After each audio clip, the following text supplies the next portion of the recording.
मान के ऊपर बात करते आ रहे हैं। ईश्वर सर्वशक्तिमान है, इसलिए वो अवतार नहीं ले सकता। क्यों? कैसे समझाइए इसको थोड़ा। अवतार मतलब अवतरित होना। तो प्रश्न उठता है कि अगर ईश्वर ने अवतार लिया है तो पहले वहां पे क्या था? अगर सब जगह ईश्वरी है, वो सर्वव्यापी है, तो फिर वो अवतार ले कैसे रहा है? अच्छा एक बात बताइए कि आपके अनुसार जो ईश्वर सृष्टि की रचना करता है, वो केवल मन में सोच लेता है कि बाकायदा फिजिकली फोर्सफुली वो रचना करता है? संकल्प मात्र से। संकल्प मात्र से। कोई फोर्स काम नहीं करती है? फोर्स भी काम करती है कि नहीं? फोर्स काम करती है, उसी की फोर्स है। उसी की फोर्स काम करती है ना? अब एक बात बताइए कि अगर सृष्टि की रचना हो रही है तो जिस समय पृथ्वी बन रही है उसी समय सूर्य भी बन रहा है। आपने इस पे वीडियो भी बनाया था। जिस समय पृथ्वी बन रही है उस समय हर जगह सारी जगह एक साथ कार्य हो रहा है, ऐसा नहीं कार्य हो रहा है। मैं समझ रहा हूँ मैं समझ रहा हूँ, मुझे अपना प्रश्न पूरा कर लेने दीजिए। एक साथ सभी जगह सारी जगह कार्य हो रहा है, तो कहीं पर ज्यादा एनर्जी की जरूरत है कि नहीं है? जहां पे सूर्य बन रहा है वहां पे ज्यादा एनर्जी, और जहां पे पृथ्वी बन रही है वहां पे कम एनर्जी जरूरत है कि नहीं? तो यानी कि ईश्वर स्वयं को रेगुलेट करेगा ना कि भाई कहां पे पृथ्वी बनने लायक एनर्जी का यूज होना है, कहां पे सूर्य बनने लायक एनर्जी का यूज हो रहा है। हाँ, तो बिल्कुल सही बोला, लेकिन ये नहीं कह सकते कि एक जगह तो कार्य कर रहा है लेकिन दूसरी जगह कार्य नहीं कर रहा है। मैं ये नहीं कह रहा हूं एक जगह कार्य कर रहा है, मैं ये नहीं, मेरा कहना ही नहीं, वो अपने आप को कम ज्यादा कर रहा है, जबकि वो समग्र रूप से एक रस होकर के सर्वत्र व्याप्त है। वो अपने आप को सर ऊपर नीचे नहीं कर रहा है, वो ऊर्जा को, जो अपनी ऊर्जा है, जो प्राण है, उसको वो किसी जगह पे कारण परिणाम नहीं करते। एक परिणाम अलग है, दूसरा परिणाम अलग है, उसका कारण है। अलग अलग कारणों के कारण अलग अलग कार्य। बीज है तो बीज से अगर पेड़ बनेगा तो सिर्फ बीज कारण नहीं होता, कारण होता है पानी, कारण होता है वायु, कारण होती है सूर्य। तो अलग अलग कारणों से एक परिणाम निकलता है, तो अलग अलग परिणाम है। आप एक बात बताइए कि आप तत्व कितने मान रहे हैं यहाँ पर? पंच। भाई एक तो प्रकृति तत्व हो गया, एक जीव तत्व हो गया, एक ईश्वर तत्व हो गया, तो आप शक्ति जो ईश्वर की है वो उससे अलग कैसे गिन रहे हैं? मैं तो गिन ही नहीं रहा हूं अलग, मैं कह रहा हूं ईश्वर की ही शक्ति है। ईश्वर ही कार्य कर रहा है ना शक्ति के रूप में। बिल्कुल बिल्कुल। तो जब ईश्वर कार्य कर रहा है तो अपने आप को कम ज्यादा कर रहा है ना, कि मैं यहाँ पे ज्यादा एक्टिव हूँ, वहां पे कम एक्टिव हूँ, वहां पे फोर्स ज्यादा लगे, यहाँ पे फोर्स कम लगे। पहली बात, अगर वह सूर्य में कोई कार्य कर रहा है, पृथ्वी में कोई कार्य कर रहा है, वो मैंने फिर बोला था परिणाम अलग अलग है, लेकिन आप ये कह दो कि यहाँ पे ज्यादा कार्य कर रहा है, यहाँ पे कम कार्य कर रहा है, ये कोई तर्क संगत नहीं रहता कि आप देख लो भाई। क्यों नहीं तर्क संगत है? मान लीजिए कि एक जगह मुझे 100 किलो की बोरी उठानी है और एक जगह मुझे जो है 5 किलो की बोरी उठानी है, तो जहां पे मैं 100 किलो की बोरी उठाऊंगा वहां पे फोर्स ज्यादा लगाऊंगा ना, फोर्स ज्यादा लगेगा कंपैरेटिवली, तो जहां पे मुझे 5 किलो की बोरी उठानी है। बिल्कुल बिल्कुल बिल्कुल सही। तो यहाँ पर मैंने अपने आप को रेगुलेट किया ना, कम ज्यादा कर लिया ना, जबकि मैं समान रूप से सब जगह व्याप्त था। बिल्कुल रेगुलेट हो गया ना। तो इससे यह पहली बात चलो ठीक है, आपने इससे यह साबित कैसे होता है कि अवतार ले रहे हैं? इससे अवतरित होना सिद्ध हुआ ना कि जो ईश्वर सर्वव्यापक था, एक रस था, कहीं पर भी कम ज्यादा नहीं था, अब वो कम ज्यादा के रूप में काम कर रहा है। इसको कह दिया अवतरित होना। ये वो वाला अवतार नहीं है जो ये वो वाला अवतार नहीं है अभी भी, मैं बताऊंगा, ये वो वाला अवतार नहीं है अभी भी जो आंखों से दिखाई दे, मगर अवतरित हुआ ना किसी देश काल परिस्थिति में उसने सृष्टि की रचना की तो वो अपने आप से अवतरित हुआ। जो काम मेरी खोपड़ी कर सकती है वो काम मेरे हाथ नहीं कर सकते, और जो काम मेरे हाथ कर सकते हैं वो काम मेरी खोपड़ी नहीं कर सकती, है ना? मगर इसीलिए हम लोग एक रस नहीं है, हाथ जो कर सकते हैं वो खोपड़ी, भगवान एक रस है। तो एक रस से जब वो सृष्टि का निर्माण करेगा तो उसे अवतरित होना पड़ेगा। तो जो निर्गुण निराकार ईश्वर है वो सगुण निराकार बना, सगुण हो गया, निराकार है, निराकार अभी भी है मगर सगुण हो गया। अवतार ले लिया उसने, अपने आप को क्या किया उसने? कस्टमाइज किया कि मैं कहां पे कम वो हूं एक्टिव और कहां पे ज्यादा एक्टिव हूं। यहाँ चर्चा ये नहीं कि वो सगुण था, निराकार था। मैं कह रहा हूं वो सगुण भी है, वो निराकार भी है, लेकिन ये कह देना कि ए तो ईश्वर है, बी ईश्वर नहीं है, ये ईश्वर को संकुचित करने वाली बात है। देखिए अभी बात बदल रही है। अभी क्या था कि ईश्वर जब सब जगह पहले से ही व्याप्त है, ईश्वर जब सब जगह पहले से ही व्याप्त है तो उसका आना जाना सिद्ध नहीं होगा। ईश्वर सब जगह पहले से ही व्याप्त है मगर ईश्वर के सगुण स्वरूप का आना जाना सिद्ध हो गया। सगुण रूप, अगर ईश्वर ने सगुण रूप लिया है तो यह भेद नहीं हो सकता कि आप अलग हो और मैं अलग हूं। ये तो बात की बात है। अभी हम एक तर्क को काट रहे हैं केवल। अभी ये अगला चरण है, ऐसा नहीं है इसका उत्तर नहीं है, इसका उत्तर नहीं है, ऐसा नहीं है, मगर अभी हम केवल एक तर्क को पकड़ रहे हैं कि जैसे कि आपने तर्क दिया कि जो सब जगह पहले से ही व्याप्त है उसका आना जाना कैसे सिद्ध होगा। अच्छा आप एक बात बताओ कि भगवान सब जगह पहले से व्याप्त है, ये तो मानते ही हो ना, व्याप्त है। तो एक बात बताओ कि किसी देश काल परिस्थिति में जो इनका जो ये है ऋषियों का मस्तिष्क, उसमें जो वेद मंत्र है वो कैसे प्रकट हो रहे हैं? ईश्वर तो पहले से ही था, कैसे प्रकट हो रहे हैं? ठीक है, कैसे प्रकट हो रहे हैं? ठीक है, सिंपल प्रश्न है, कैसे प्रकट हो रहे हैं? पहली बात, वह पुरुष है या पुरुष के द्वारा लिखे गए हैं या ईश्वर के द्वारा आए हैं? इसमें क्या है कि वह अभ्यास के द्वारा हो रहे हैं, ऐसे नहीं कि एकदम से उतर गया। अरे भाई तो हम भी कहते हैं कि भगवान अभ्यास के द्वारा अपना दर्शन दे देते हैं इसी देश काल परिस्थिति में। बिल्कुल, मैं तो इस तरह को काट रहा हूं जो पहले से ही है। अगर ईश्वर सबके पास है तो ईश्वर के रूप में उसका ज्ञान भी है, वेद मंत्र भी है, फिर किसी देश काल परिस्थिति में कोई उनका दृष्टा क्यों बन रहा है? इसका मतलब ईश्वर होते हुए भी, पारमार्थिक रूप से ईश्वर होते हुए भी व्यवहारिक रूप से उसका आना जाना सिद्ध होता है। यही बात एक खराजी सी लग रही है मुझे। एक बात बहुत गंदा समझाना कि वह सर्वव्यापी है। अब वो सर्वव्यापी है, वो यहाँ भी है, यहाँ भी है, अब उसने यहाँ पे अवतार लिया। अरे जब वो यहाँ पे है ही तो अवतरित क्यों हो रहा है? मैं बता रहा हूँ वो जहाँ हर जगह है वो पारमार्थिक रूप से आध्यात्मिक दृष्टि से है। आध्यात्मिक दृष्टि समझते हैं आप? जैसे कि कोई मुक्त होता है यहाँ पे तो क्या आकाश का कोई गेट खुलता है? नहीं खुलता ना। नहीं, तो यानी कि उसका केवल एक डायमेंशन चेंज होता है, गेट नहीं खुलता है कोई कि आकाश में कोई गेट खुला तो थॉर की तरह इस दुनिया से उस दुनिया में चले गए, ऐसा नहीं होता है, डायमेंशन चेंज होता है। हाँ, तो इसी तरीके से ये जो भगवान हर जगह है ये आध्यात्मिक उससे फिर वो व्यवहारिक रूप में प्रकट हो जाता है। मतलब कि बिल्कुल ऐसे जैसे कि मक्खन दूध में है मगर अभ्यास करने पर मक्खन प्रकट हो जाता है, काट की लकड़ी में। तो यह अभ्यास करने से प्रकट हो जाता है, यूं ही प्रकट नहीं होता कि विष्णु का अभी आपने बोला अभ्यास करने से। ठीक है, तो अभी हम तर्क ये वाला काट रहे हैं कि जो पहले से ही व्याप्त है वो उसका आना जाना सिद्ध नहीं होता है, होता है अभ्यास करने से होता है, पर होता है आना जाना सिद्ध नहीं होता। अब वो जान गया कि वो ईश्वर ही है, पहले वो जानता नहीं था। अरे आप जा रहे हैं नहीं, आप जो है अध्यात्म को और इसको आध्यात्मिक दुनिया को भौतिक जगत को एक करके चल रहे हैं। दिक्कत ये, मैंने अभी आपको बताया कि ईश्वर जब सब जगह व्याप्त है तो इसी देश काल परिस्थिति में जो ऋषि हैं वो मंत्रों के दृष्टा कैसे बन रहे हैं? बताइए इसको ठीक से बताइए।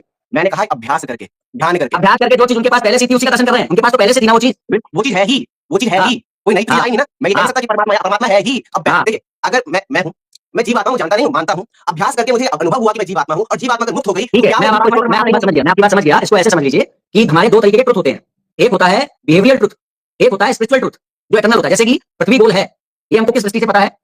सैटेलाइट इत्यादि की दृष्टि से हम देख रहे हैं तो पृथ्वी गोल है, मगर पृथ्वी हमें दिख कैसी रही है? फ्लैट, चपटी, फ्लैट। अब हम व्यवहार कैसा करेंगे?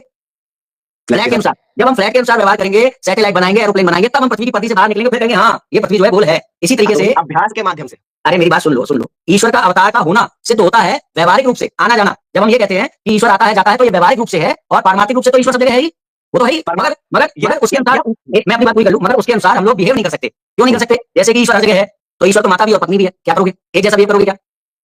देखिए बिल्कुल सही बोला, एक जैसा हाँ अलग अलग बिहेव करेंगे, क्योंकि अभी हम भौतिक उसमें है, ठीक है हाँ, बात कर रहे हैं। लेकिन लेकिन सूक्ष्म दृष्टिकोण से देखा जाएगा तो यह कह देना कि वो अवतरित हुआ, यह एक देखो, ऊपरी रूप से तो मैं मानता हूं कि सभी लोग ये बात हम भी कह रहे हैं, ये बात हम भी कह रहे हैं। सूक्ष्म दृष्टिकोण से तो भगवान जो है सब जगह पहले से ही सर्वत्र व्याप्त है, मगर जो व्यवहारिक दृष्टिकोण है उसमें भगवान का आना जाना सिद्ध होता है। हम भी यही कहते हैं, हमको अलग नहीं कह रहे। अगर आप ये बातें मानने वाले हैं, जो भेद है इसके सूत्रात्मक शैली में समझिए, भेद का निर्वाह करके अभेद तक पहुंचा जाता है। जो अद्वैत है वो हो गया परमार्थिक धरातल पर प्राप्तव्य का विषय, तो निर्वाह किसका करेंगे? भेद का। क्योंकि हम लोग अज्ञान से अविद्या से ग्रसित हो गए, तो अब हो गए तो क्या करें? अविद्या के अनुसार उस अविद्या का पालन करो जो अविद्या तुम्हारी मुक्ति की हेतु बन जाए। जैसे कि धरती पर गिरा हुआ इंसान धरती का सहारा लेके उठ खड़ा होता है, जैसे कि एक एरोप्लेन है, उसको यदि धरती से मुक्त होना है, आकाश में उड़ना है, तो पहले धरती पे ही दौड़ता है। उसी प्रकार से हम जब अविद्या में आ गए हैं तो हमारा बिहेव होगा इसके अनुसार, अविद्या की चीजों के अनुसार। शास्त्रों में विद्या, अविद्या को भी कहा गया, वेद को भी विद्या कहा गया शास्त्रों में। तो अविद्या ये वो विद्या है जो हमें मुक्त कराएगी, होता है ना, अविद्या के भी रूप होते हैं। तो ये वो विद्या है, ये वो विद्या है जो हमें मुक्त कराएगी। तो व्यवहारिक दृष्टि से माता बहन पत्नी ये सब अलग अलग है, सूक्ष्म दृष्टि से माता और बहन और पत्नी में कोई अंतर नहीं, मगर वो मुक्त की दृष्टि से, वो ब्रह्म की दृष्टि से, मनुष्य की दृष्टि से माता अलग है, बहन अलग है, बेटी अलग है, पत्नी अलग है। ये मनुष्य की दृष्टि है। जब हम मुक्त हो जाएंगे, जब हम मुक्त हो जाएंगे तो माता बहन पत्नी है। इसका एक और एग्जांपल है, अच्छा लगा आपसे बात करके। इसका एक एग्जांपल और है, नैनम छिन्दन्ति शस्त्राणि नैनम दहति पावकः न चैनम क्लेदयन्त्यापो न शोषयति मारुतः। अब इसमें कह रहे हैं कि तुमको ना कोई तुम आत्मा हो, और तुमको ना कोई काट सकता है, ना कोई छीन सकता है, ना जला सकता है, ये सब चीजें इसमें कही जा रही। मगर अभी जब हाथ घुमा देगा मेरी ओर कोई तो पलक झपक जाएगी, भय। क्योंकि थ्योरिकली मैंने जान लिया है कि आत्मा मर नहीं सकती, मगर प्रैक्टिकली अभी मैंने इसको इम्प्लीफाई करना नहीं सीखा है। तो क्या है कि प्रैक्टिकली अभी मुझे जो अज्ञानता का प्राप्त है, उसी अज्ञानता में से वो अज्ञानता ढूंढनी पड़ेगी जिस अज्ञानता का आलंबन लेकर के मैं इस अज्ञानता से मुक्त हो पाऊं। उसी का नाम धर्म है, उसी का नाम वेद है, उसी का नाम सनातन है। तो ये सूक्ष्म दृष्टि की बात है कि ईश्वर सब जगह है, मगर व्यवहार में ईश्वर का आना जाना सिद्ध होता है। जैसे सूक्ष्म दृष्टि की बात है कि ईश्वर का ज्ञान सब जगह है, मगर व्यवहार में ऋषियों द्वारा उसके वेद मंत्रों का दृष्टा होना सिद्ध होता है। इसी देश का परिस्थिति। जी ठीक है, मैं अपनी बातें कंप्लीट करता हूं अच्छे तरीके से। यहाँ बात मैं ये कह रहा हूँ कि अभ्यास के माध्यम से जब जीव आत्मा जान जाती है कि वो परमात्मा है, तो जीव आत्मा और परमात्मा में भेद नहीं रहता, तो उसी जीवात्मा को अगर भगवान कह दिया जाए तो इसमें क्या गलती है? पहली बात है जब वो जान गई, जब अभ्यास से जान गई, ठीक है। तार्किक दृष्टिकोण से मैं कह रहा हूँ कि जब मैं कहूंगा कि वह अवतरित हुआ, तो अगर मैं कहूंगा अवतरित हुआ मतलब उतरा, पर वो पहले भी वहीं था, लेकिन मैं ये कह सकता हूँ कि वो जागा, जान गया कि वह परमात्मा। बिल्कुल बिल्कुल। वो देखिए मुक्त की दृष्टि, ब्रह्म की दृष्टि जो है, ब्रह्म कौन है? मुक्त। जो ब्रह्म की दृष्टि है उसके अनुसार वो जागा ही है केवल, वो ब्रह्म स्वरूप हो गया, वो जागा भी नहीं, कुछ नहीं हुआ, उसको अपने स्वरूप का बोध हो गया। मगर यहाँ जो खड़ा है, ये दो पर्सपेक्टिव है। मान लीजिए बीच का हिस्सा है, इसके इधर ब्रह्म है और इधर जो है हम। तो ब्रह्म देख रहा है कि एक व्यक्ति जो है मुक्त हो गया, ब्रह्म स्वरूप हो गया। हम देख रहे हैं ये व्यक्ति जो है उसके रूप में ईश्वर जो है अवतरित हो गया। इसको मैं एक बात ऐसे कहूंगा कि जैसे जो सुखदेव जी का प्रकरण आता है महाभारत में, सुखदेव जी का प्रकरण आता है, सुखदेव जी मुक्त हो गए थे, ठीक है। अब जब वो मुक्त हो गए तो उसके बाद उन्होंने ये जो हमारी जो गुरु परंपरा है शंकराचार्य की, इसमें उनको दर्शन कैसे दे दिया जब वो मुक्त हो गए महाभारत में। तो व्यवहारिक दृष्टि से हमने क्या देखा कि हमारे पास सुखदेव जी आए, लक्षण सामने से वस्तु सामने मानी जाती है। हमने उनसे पूछा तुम्हारे पिता का नाम क्या, उन्होंने बता दिया। हमने उनसे गुण से गुण सवाल किए, उन्होंने सब बता दिया। उनके जो तिल था वो भी वहीं पे है सुखदेव जी के, तो हमने माना कि सुखदेव जी ही आए हमें ज्ञान देने। मगर वास्तव में कौन आया था? ब्रह्म में लीन, क्योंकि सुखदेव जी तो ब्रह्म स्वरूप हो गए थे, मोक्ष तो ब्रह्म ही आए थे। तो ब्रह्म ही तो है जो आपके हमारे सबके रूप में है, मगर ये ब्रह्म दृष्टि की सच्चाई है। व्यवहारिक सच्चाई क्या है कि आप जो है जो आपका नाम होगा वो है, मैं जो हूँ, मैं वो हूँ जो मेरा नाम है, ये हमारी व्यवहारिक सच्चाई है। अब इसका व्यवहार का आलम्बन लेकर के हम लोग वो जो परमार्थ है उसको सिद्ध करते हैं। व्यवहार अभी धर्म की उपयोगिता क्या है? अगर हम लोग सब कुछ सूक्ष्म दृष्टि से ही देखने लगे तो धर्म की कोई उपयोगिता ही नहीं है, धर्म तो वहीं पे काम करे। यहाँ जो हमारा भेद था वो यह था कि यह बात कही नहीं जा रही कि जो जागा हुआ व्यक्ति है वही भगवान है, क्योंकि जैसे कि आप वाल्मीकि रामायण में पढ़ते हो तो वहाँ पे विश्वामित्र को भी राम भगवान के रूप से संबोधित कर रहे हैं, वहाँ वशिष्ठ जी को भी भगवान के संबोधित कर रहे हैं, लेकिन राम जी को वहाँ पे भगवान नहीं बोला था। रामचरितमानस में जाते उनको भगवान के रूप में दर्शाया जाता है। तो मैं इसमें मैं ये कहूंगा जागा हुआ व्यक्ति भी भगवान, आप वो चीज सही कह रहे हैं परमार्थिक दृष्टि से, मगर इसमें बात आ जाएगी कि जो हमारे परंपरा प्राप्त वेद आदि शास्त्र हैं उसने कौन कौन किस व्यक्ति को स्वीकार किया है, उसको ये मानेंगे कि हाँ ये जागा हुआ है। अब मैं कहूँ मैं जागा हूँ तो मुझे थोड़ी भगवान माना जाएगा, क्यों? क्योंकि शास्त्र नहीं बोल रहे, तेरे ये कर्तव्य और कर्तव्य के विषय में शास्त्र प्रमाण है, तो हम लोग जागा हुआ उसे ही मानेंगे जिसको हमारा वेद कहेगा। अब ऐसा तो बुद्ध भी थे। हमारी बीच में यही है, हमारी छोटी सी बात है, तो हमारे बीच में भेद यही है कि आप ये कह रहे हो कि जो परंपरावादी लोग जो है उन्होंने जो कह दिया कि ये भगवान है, तो नहीं परंपरावादी नहीं, परंपरा प्राप्त गुरु गोविंद और ग्रंथ, केवल ग्रंथ नहीं, केवल ग्रंथ नहीं, केवल गुरु नहीं, केवल गोविंद नहीं, परंपरावादी गुरु। कभी कभी होता है कि गुरु और गोविंद मिलकर के ग्रंथ को जिसको करते वेरीफाई, कभी कभी होता है कि ग्रंथ और गोविंद मिलकर के गुरु को वेरीफाई करते हैं। जैसे कि गुरु कौन होना चाहिए, तो शास्त्र में दिया हुआ है गुरु का परम लक्षण जो है सन्यासी है, परम लक्षण सन्यासी है, शास्त्र में दिया है। अब दूसरी बात मनुस्मृति में लिखा है कि धर्म संशय होने पर अधिष्ठाता ब्रह्मचारी को होना है, भाई छोड़ने त्याग करने विरक्तता। अच्छा, भगवद गीता में योगी को कई बार वैरागी होने वाला माना गया है, वैराग्य होना चाहिए उसके जीवन में। वो 15.1 वहां पर तीसरे वाले श्लोक में कहा है कि वैराग्य रूपी जो शस्त्र है उससे वो जो वृक्ष प्रकृति का उसको काट दो, जो माया है उसको काट दो। तो वैराग्य परम लक्षण क्या हुआ? वैराग्य। दूसरा लक्षण क्या हुआ कि वो समस्त श्रुति स्मृति शास्त्रों में सामंजस्य की शिक्षा दे। ऐसा ना करे कि इसमें ये लिखा है तो ये तो मानूंगा, इसमें ये लिखा है ये नहीं मानूंगा। अब जैसे कि मुंडकोपनिषद में ऋषिगण अपनी परंपरा बता रहे हैं, तो तीसरा प्रश्न यही है, तीसरा जो वो है फैक्ट गुरु को जानने का। अब शास्त्र से हम गुरु को जान रहे हैं, तो क्या हुआ कि उसमें दिया गया है कि परंपरा प्राप्त जो सिद्धांत है वही ग्रहण करने योग्य है। अपने जो आदि शंकराचार्य गीता के भाष्य में बात कह रहे हैं 13वें अध्याय के दूसरे श्लोक में, मुंडकोपनिषद में ऋषिगण बता रहे हैं अपनी परंपरा 1 से लेकर 4 तक में। 4 में भगवद गीता भगवान श्री कृष्ण कह रहे हैं ज्ञान कैसे आ रहा है, परंपरा से आ रहा है। और तो और यहाँ तक कि राम जी जो धर्म का साक्षात स्वरूप है वो भी गुरु के पास जाते हैं। अब जब गुरु के पास गए तो इसका मतलब ये है कि उसका वो भी किसी ना किसी गुरु के पास जाए, तो क्या होगी परंपरा। हम लोग नॉर्मली आज की जो भौतिक शिक्षा है उसको प्राप्त करने के लिए यदि किसी के पास जाते हैं तो हम लोग चाहते हैं कि वो सर्टिफाइड टीचर हो। सर्टिफाइड सर्टिफिकेशन क्या बता रहा है कि उसने वो अमुक अमुक फिजिक्स केमिस्ट्री मैथ कहां से पढ़ी, उसके गुरु का नाम क्या है उसका सोर्स ऑफ इन्फॉर्मेशन। तो जब वो बता देता है तो हम उस पर रिलाई करें। कोई भी अभिभावक अपने बच्चे को सबसे पहले सर्टिफाइड टीचर के पास भेजना चाहते हैं। तो ये तीसरा पक्ष हो गया कि परंपरा से। क्यों परंपरा से? क्योंकि हमारी श्रुति परंपरा है। हमारा धर्म कैसे आया? परंपरा से आया। अगर आज हम कहते हैं कि हम वेदों को मानने वाले हैं तो वेद हमारे पास आए कैसे? परंपरा से। अब यदि हमारे पास हमको परंपरा से वेद मिले हैं और हमको परंपरा पर विश्वास नहीं है तो इसका मतलब ये हुआ हमारा ये विश्वास गलत है कि ये जो श्लोक मंत्र हैं ये ईश्वर द्वारा प्रदत्त मंत्र ही है। क्योंकि वो व्यक्ति यदि हमसे अर्थ में झूठ बोल सकता है तो वो व्यक्ति हमसे मंत्र में भी झूठ बोल सकता है। हो सकता है ईश्वर ने कोई और मंत्र दिया हो, अज्ञानता के कारण या फिर द्वेष के कारण, लालच के कारण उसने मंत्र को बदल दिया हो। यदि वो अर्थ बदल रहा है, यदि वो अर्थ बदल रहा है, हाँ, इस विषय में जानना नहीं चाहूंगा। नहीं मैं गुरु का लक्षण बता रहा था। तीसरा हो गया परंपरा। फिर एक चौथा और है कि गुरु वही जो आपका संशय दूर कर दे। गुरु का मतलब अंधकार और रू का मतलब निकालने वाला। असुतो मात्र तमसो ज्योतिर्गमय मृत्युर्मय। तो गुरु वही जो आपका अंधकार दूर कर दे। तो ये क्या है? ईश्वर सर्वशक्तिमान है कि नहीं? अब गुरु वही जो सर्वशक्तिमान, गुरु वही जो गोविंद को गोविंद के रूप में, गोविंद और ग्रंथ के द्वारा गुरु डिसाइड हुआ। कई बार ऐसा होता है जब गुरु और ग्रंथ के द्वारा गोविंद डिसाइड होता है। तो इसलिए केवल गुरु नहीं, केवल ग्रंथ नहीं, केवल गोविंद नहीं। हमारे यहाँ तो ये था कि बुद्ध के रूप में आकर उन्होंने ये कहा कि वेदों का मत मानो यज्ञों की रक्षा के लिए, तो हमने बुद्ध को ईश्वर का रूप तो माना मगर हमने उनकी शिक्षाओं का अनुगमन नहीं किया। क्योंकि हम सनातनी वो हैं जो अपौरुषेय शास्त्रों पर आस्था रखते हैं। अपौरुषेय जिनकी रचना ईश्वर ने भी नहीं की, हम उन शास्त्रों को मानते हैं। मैंने प्रश्न किया था मुसलमानों से, मैंने प्रश्न किया था, कटिंग नहीं निकालते, फंस गए थे। मैंने कहा कि अगर तुम्हारे अल्लाह ने बुराई को भी बनाया है, शैतान को भी बनाया है, तो ये कैसे कहा जाए कि कुरान में बुराई नहीं है?